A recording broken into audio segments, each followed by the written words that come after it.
Assalamualaikum warahmatullahi wabarakatuh. Berjumpa lagi dengan saya Eka Nuramdani, CGP Angkatan 10 dari SMA Negeri Barunusa, Kabupaten Alor. Kali ini saya tidak sendiri. Saya ditemani oleh Ibu Hadijah.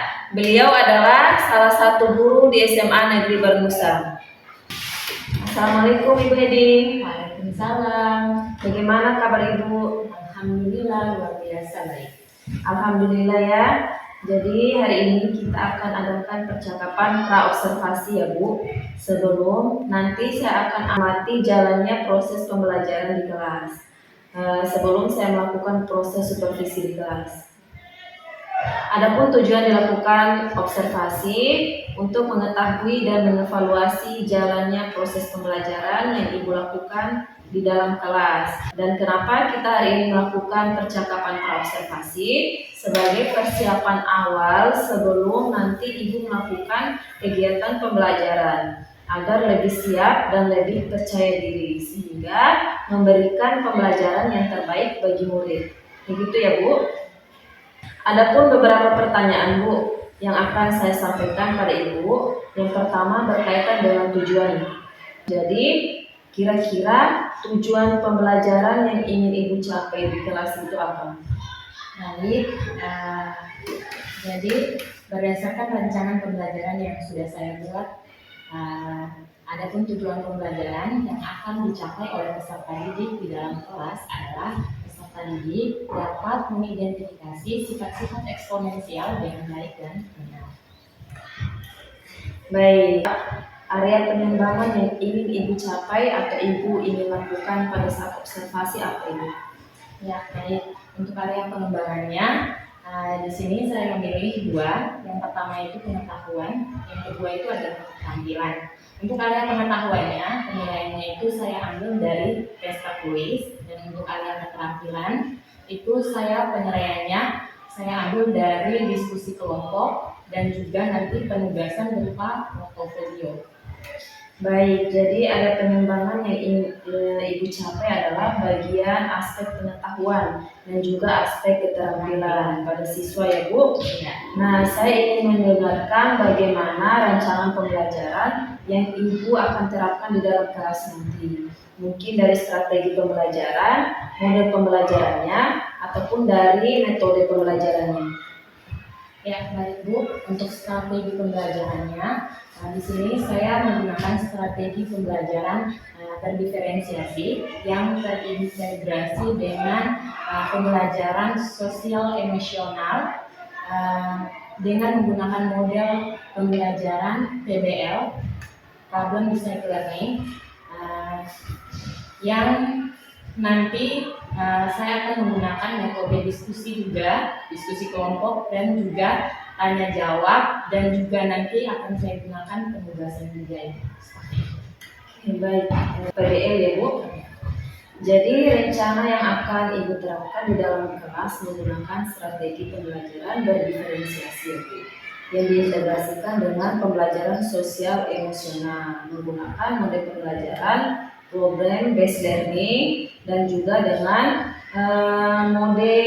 metode diskusi kelompok, kemudian penugasan dan juga ada tanya jawabnya Bu. Nah, bagaimana dengan media pembelajaran yang akan Ibu pergunakan di dalam kelas? Untuk media pembelajarannya sendiri, nanti pada saat pembelajaran saya menggunakan buku siswa. Selain buku siswa, saya menggunakan bahan ajar yang saya sudah sediakan. Kemudian saya menggunakan tempat kerja peserta didik. Iya, baik. Nah, kira-kira kapan Ibu akan melakukan kegiatan pembelajaran tersebut? Di hari apa, di kelas apa, dan jam keberapa? Baik, untuk kegiatannya insya Allah nanti saya akan laksanakan di hari Kamis tanggal 25 Juli tahun 2024 di kelas 10 atau fase E1. Untuk jamnya mungkin insya Allah nanti di jam yang pertama. Iya, jadi nanti hari Kamis di jam pertama di kelas 10 ya Bu. Saya akan datang di kelas Ibu, saya akan melakukan supervisi di kelas, saya akan melihat dan juga mencatat hal-hal apa yang terjadi di dalam kelas nanti, Bu.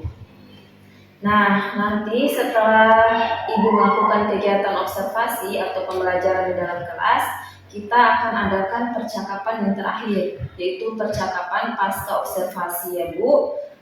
Nanti akan didampingi juga dengan pengajar praktik. Jadi sebelum kita akhiri, kira-kira apa yang Ibu dapatkan dari hasil percakapan hari ini? Ya, baik.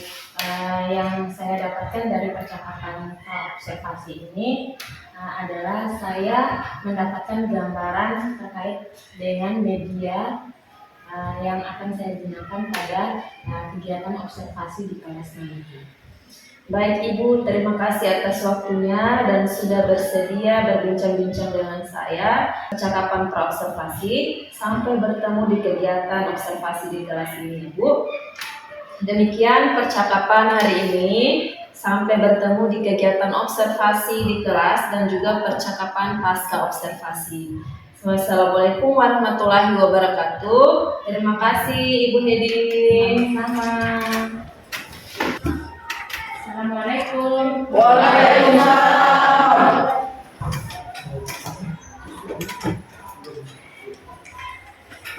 Selamat pagi semua anak-anak. Baik.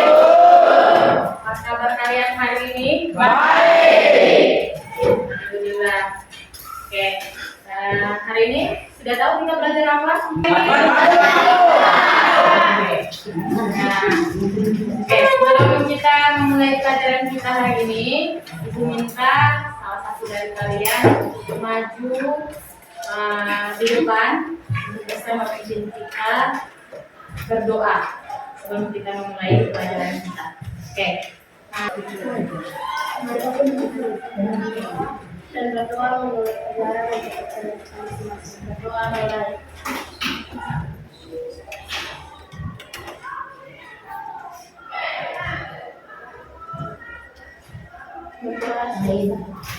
Amin.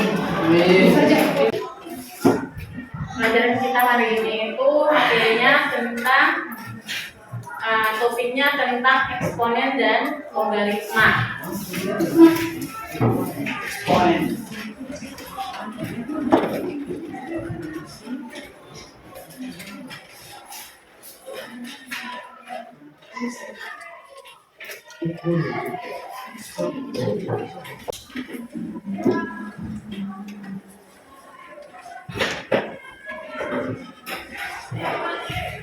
Jadi tujuan pembelajaran kita hari ini, sekali lagi Bu Basya, tujuan pembelajaran kita adalah kalian di akhir pembelajaran kalian bisa mengidentifikasi sifat-sifat eksponen. Apa itu eksponen? Ada yang tahu? Kalau perpangkatan pernah belajar? Pernah belajar? Di waktu SMP pernah belajar tentang bilangan berpangkat. Jadi harapannya Ibu yang sudah tahu atau yang sudah punya dasar di waktu SMP dan yang belum tahu, mari kita di hari ini, di pagi yang indah ini, kita sama-sama belajar. Jadi belajar itu bukan hanya dari ibu guru saja, tapi kalian juga bisa mencari tahu sendiri di buku-buku mata pelajaran matematika, terutama di kelas 10 dengan materinya itu eksponen dan logaritma, atau kalian bisa mencarinya di internet. Yang pertama, ibu guru mau tanya dulu, kalian pernah lihat tidak ini penulisan bentuk yang seperti ini? Benar. Coba satu orang baca, ini cara bacanya bagaimana? Coba satu orang angkat tangan. Bentuk ini, baca dulu bentuknya. Dua. Oke, 2 kali 2 kali 2. Oke. Ini kalau ini adalah bentuk perkalian. Perkalian bentuk apakah ini? Perkalian berulang. Perkalian berulang. Ini adalah perhitungan perkalian berulang. Bentuk perkalian berulang. Oke, pertanyaannya Ibu lagi, Ibu mau tanya lagi. Kira-kira bentuk perkalian berulang ini kalau kita tulis ke bentuk yang lebih sederhana lagi, bisa tidak? Bisa. Bisa. Iya. Kira-kira bentuk sederhana seperti apa yang kita bisa tuliskan dari bentuk berulang ini?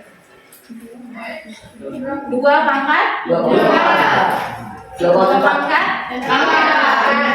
2 pakai 4. Ini kita bisa tulis menjadi 2 pangkat 4. Ada yang tahu kenapa kita menulisnya 2 pangkat 4? Ada yang tahu kenapa 2 kali 2 kali 2 kali 2 kita tulis secara sederhana? Secara sederhananya itu adalah 2 pangkat 4. Karena kita mengalikan 2 sebanyak kali. Kita kalikan 2 di sini. Angka 2 ini kita kali sebanyak 2 kali 2 dikali sebanyak 4 maka kita bisa menulisnya dengan 2 pangkat 4. Kalau seandainya saya tulis seperti ini, kalau bentuk sederhananya seperti apa? Berapa? 9 pangkat 5.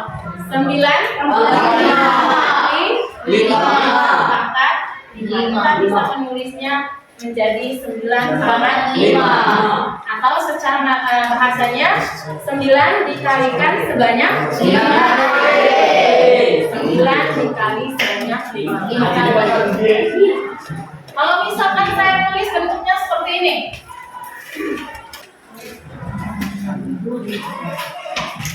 ada yang bisa maju tulis di depan bentuk sederhananya? Apa meten?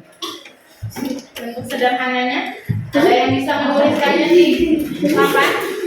Bentuk sederhananya kita bisa menuliskannya menjadi A pangkat 7. A pangkat 7.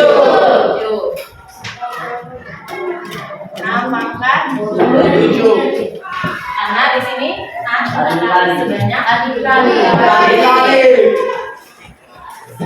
Jadi bentuk ini sebelum kita masuk ke sifat-sifat eksponen terlebih dahulu kita harus tahu bentuk eksponen itu bentuknya seperti apa ya. Nanti kalau kita masuk ke sifat-sifatnya. Bentuk eksponen itu salah satu bentuknya adalah bentuk ini. Jadi ada pangkat. Karena kita berbicara tentang eksponen berarti kita berbicara tentang eksponen atau perpangkatan. Biasanya selain eksponen biasanya disebut juga dengan eksponensial gitu. Bahasa kerennya eksponen atau eksponensial atau kalau bahasa sehari-harinya kita kenal dengan perpangkatan. Jadi bentuk eksponen itu atau bentuk perpangkatan itu seperti ini: 2 pangkat 4, 9 pangkat 5, A pangkat 7 dan lain-lain.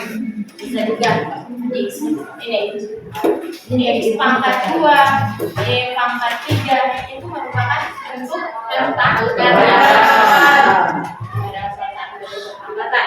Oke.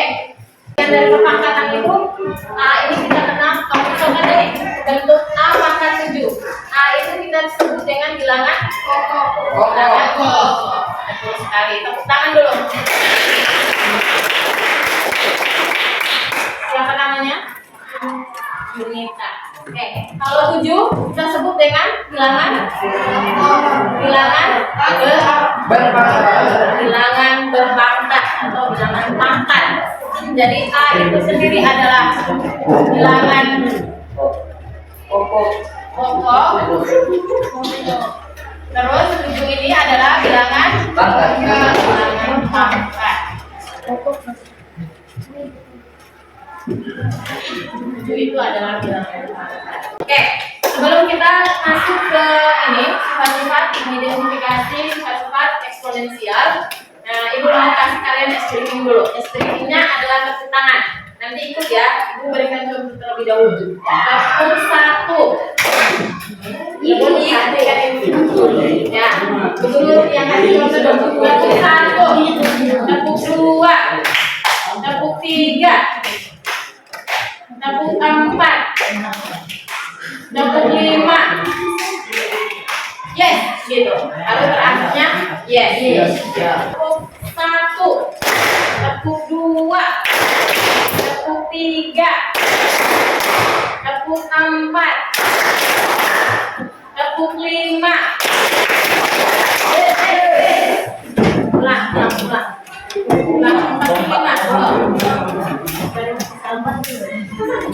Tepuk satu, tepuk dua, tepuk tiga, tepuk empat, tepuk lima.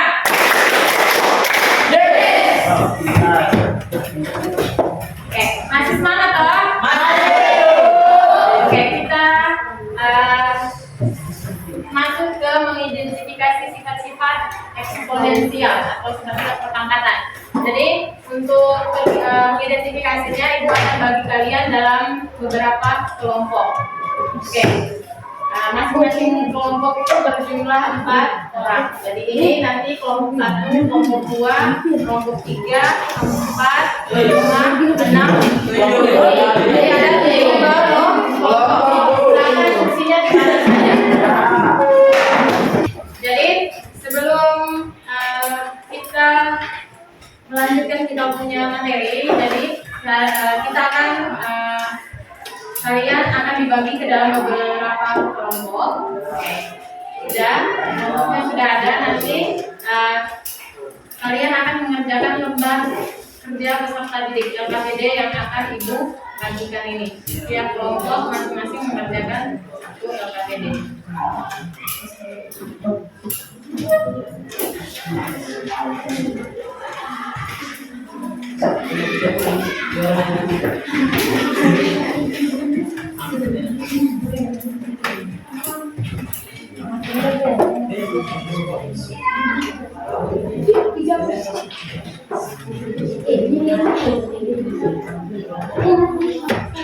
Jadi di situ di dalam LKPD itu tertulis tujuan pembelajaran kita hari ini adalah mengidentifikasi sifat-sifat eksponen atau kepangkatan. Yang pertama itu nanti kalian tulis kelompok kalian, terus tulis anggota kelompoknya di situ. Kemudian kalian bisa mengamati bentuk eksponen yang sudah dicontohkan, ditulis di dalam KKPD tersebut. Nanti yang titik-titik itu, bagian yang titik itu kalian lengkapi. Gitu. Bisa? Oke, silakan dikerjakan, didiskusikan. Kerja dalam bentuk kelompok, jadi kerja sama. Jangan masing-masing kerja ya. Oke.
Selamat pagi semuanya.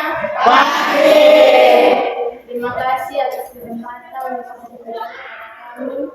Sekarang kami mau mempresentasikan hasil diskusi kami. Saya bernama Ibu Handani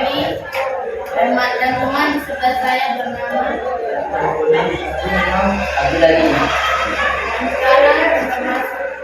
Dan saya beri kesempatan kepada pemateri untuk menjawab. Ya, baik. Nomor 1. 2 pangkat 2 kali 2 pangkat 3 sama dengan 2 kali 2 kali 2 kali 2 kali 2.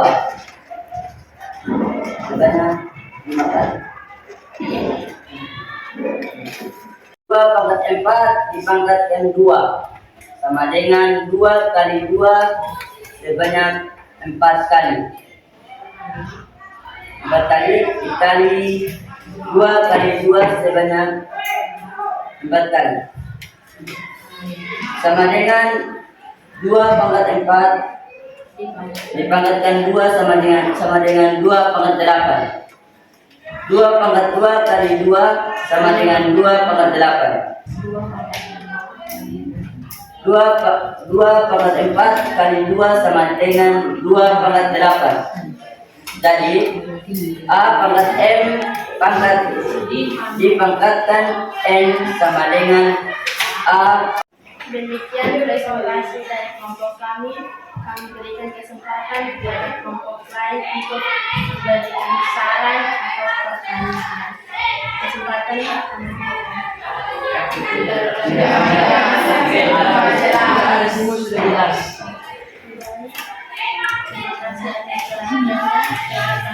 Terima kasih. Selamat pagi.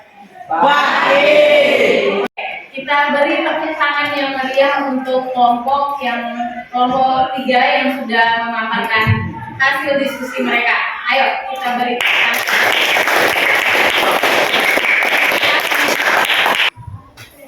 Oke, baik. Sebelum kita mengakhiri kegiatan kita sama-sama menyebutkan dulu ya apa saja yang kita sudah pelajari hari ini. Tadi yang pertama itu kita sudah belajar tentang apa itu eksponen. Eksponen itu berpangkatan. Terus bentuk-bentuk eksponen tadi sudah kita pelajari. Kemudian Ibu mau menegaskan kembali tentang sifat-sifat eksponen. Sifat-sifat eksponen. Jadi sifat-sifat eksponen itu sangat bermanfaat nanti untuk menyelesaikan masalah-masalah yang berkaitan dengan perpangkatan. Apa-apa saja sifat-sifat eksponen yang kita sudah pelajari? Ayo, coba satu. Sifat yang pertama.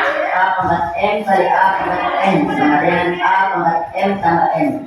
Jadi sifat yang pertama itu adalah A pangkat M kali A pangkat N itu sama dengan A pangkat M ditambah N. Ayo, sifat yang kedua. Oke, silakan.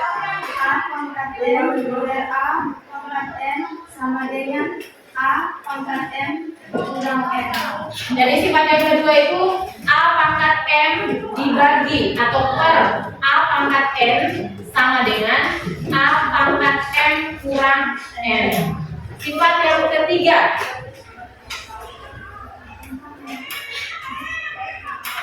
Ya, silakan. A pangkat M kali M sama dengan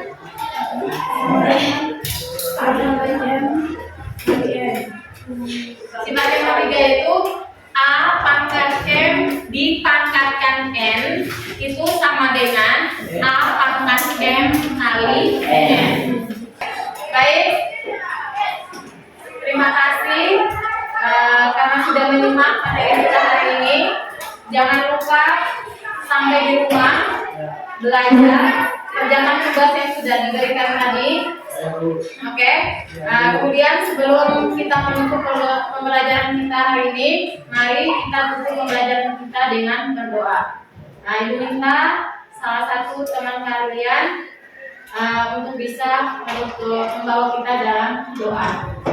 Silakan.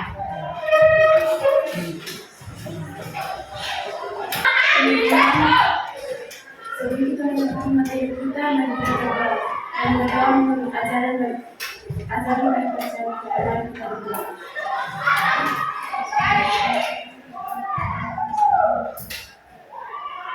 Berdoa selesai. Terima kasih. Silakan duduk.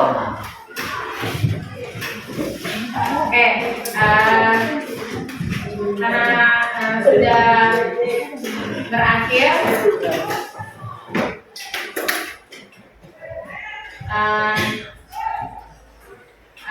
untuk pembelajaran kita hari ini, maka berakhir sampai di sini. Jangan lupa pulang ke rumah belajar kembali materi yang sudah disampaikan. Saya akhiri.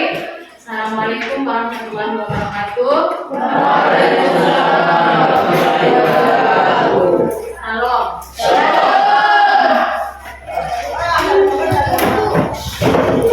Assalamualaikum warahmatullahi wabarakatuh. Berjumpa kembali dengan saya percakapan pasca observasi bersama saya Eka Nuramdani, CGP Angkatan 10 di SMA Negeri Baru Nusa, Kabupaten Alor.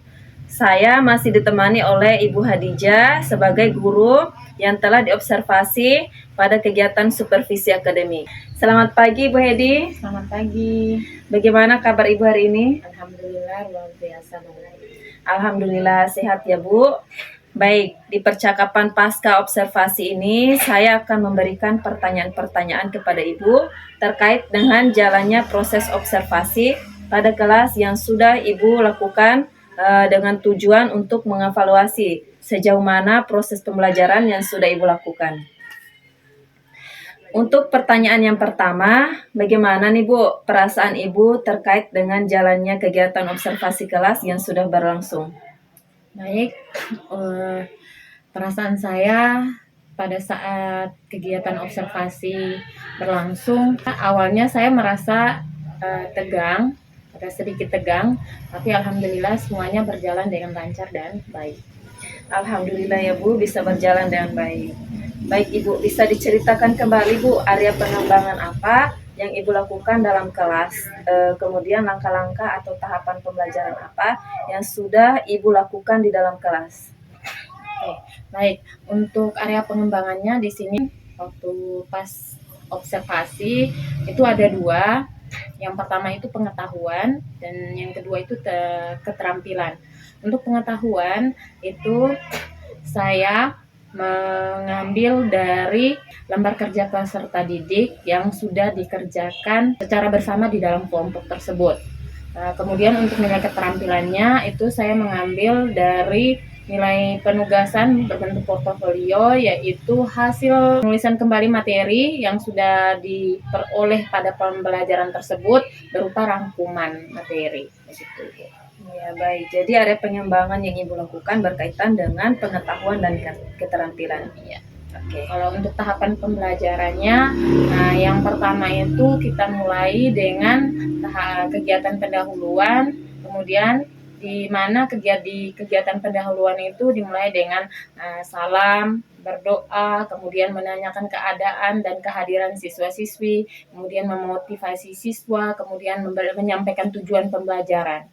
Kemudian di kegiatan inti itu kita memulai dengan mengawali dengan memberikan sebuah masalah, kemudian membagi siswa ke dalam beberapa kelompok, kemudian memberi mereka masalah, membagi LKPD kepada peserta didik, kemudian mendampingi mereka untuk dalam bekerja kelompok, kemudian peserta didik mempresentasikan hasil diskusi kelompok tersebut. Kemudian di kegiatan penutup itu kita akhiri dengan kesimpulan secara bersama-sama terkait materi yang sudah diperoleh hari ini dan memberikan penugasan, terus mengakhiri pelajaran dengan berdoa. Baik Ibu. Menurut Ibu, sejauh mana area pengembangan yang Ibu sudah sampaikan tadi? Apakah sudah berhasil dilakukan di dalam kelas atau tidak? Kalau menurut saya, area pengembangannya sejauh yang sudah dilaksanakan ini pada saat kegiatan pembelajaran itu sudah baik, namun masih ada sedikit kekurangan yang memang harus saya perbaiki. Seperti itu. Baik, jadi sudah dilakukan dengan baik Ibu, hanya masih ada kekurangan sedikit. Nah, menurut Ibu, apa sih kekurangan atau mungkin kendala-kendala yang Ibu hadapi pada saat melakukan proses pembelajaran di kelas? Untuk kekurangannya atau kendalanya, untuk kekurangannya yang pertama itu adalah siswa, masih ada beberapa orang siswa yang kurang aktif pada saat pembelajaran, terutama pada saat diskusi kelompok berlangsung. Itu disebabkan karena mungkin pada saat pembagian kelompok siswa tersebut kurang nyaman berada di dalam kelompok tersebut, sehingga kerjasamanya tidak terlalu terlihat begitu. Terus kenapa sehingga dia kurang nyaman? Karena yang pertama itu mungkin gaya belajar mereka itu yang berbeda. Mungkin saya harus lebih memperhatikan terkait dengan gaya belajar mereka setiap peserta didik saya, ya, di mana gaya belajar itu ada peserta didik yang gaya belajarnya secara visual, ada yang auditori, ada yang kinestetik, mungkin seperti itu. Ya, jadi ada beberapa siswa yang tidak terlibat ya Bu, ataupun kurang aktif dalam diskusi kelompok. Baik, jadi itu rencana ke depan ya Bu, yang pada saat nanti proses pembelajaran ke depan, Ibu akan menyesuaikan dengan kenyamanan mereka menggunakan gaya belajar masing-masing. Ada yang menggunakan gaya belajar visual, menggunakan gaya belajar auditori, dan juga menggunakan gaya belajar kinestetik. Seperti itu ya Bu. Mudah-mudahan apa yang nanti Ibu rencanakan dapat terrealisasi dan memberikan proses pembelajaran yang lebih baik lagi dibandingkan dengan yang kemarin ya Bu. Saya tunggu cerita-cerita Ibu nanti apakah bisa terrealisasi ataupun tidak. Kira-kira kapan Ibu akan melakukan rencana perubahan yang Ibu sampaikan tadi? Insya Allah di pertemuan berikutnya di dalam waktu dekat. Ya, pasti akan dilakukan secepatnya ya Bu. Ya. Baik Bu, terima kasih banyak atas jawaban-jawabannya. Mudah-mudahan apa yang Ibu rencanakan bisa secepatnya terrealisasikan. Baik, Ibu terima kasih sudah berbincang-bincang dengan saya. Semoga apa yang Ibu sampaikan tadi bisa terrealisasikan. Terima kasih Ibu Hedi. Sampai berjumpa kembali di pertemuan berikutnya.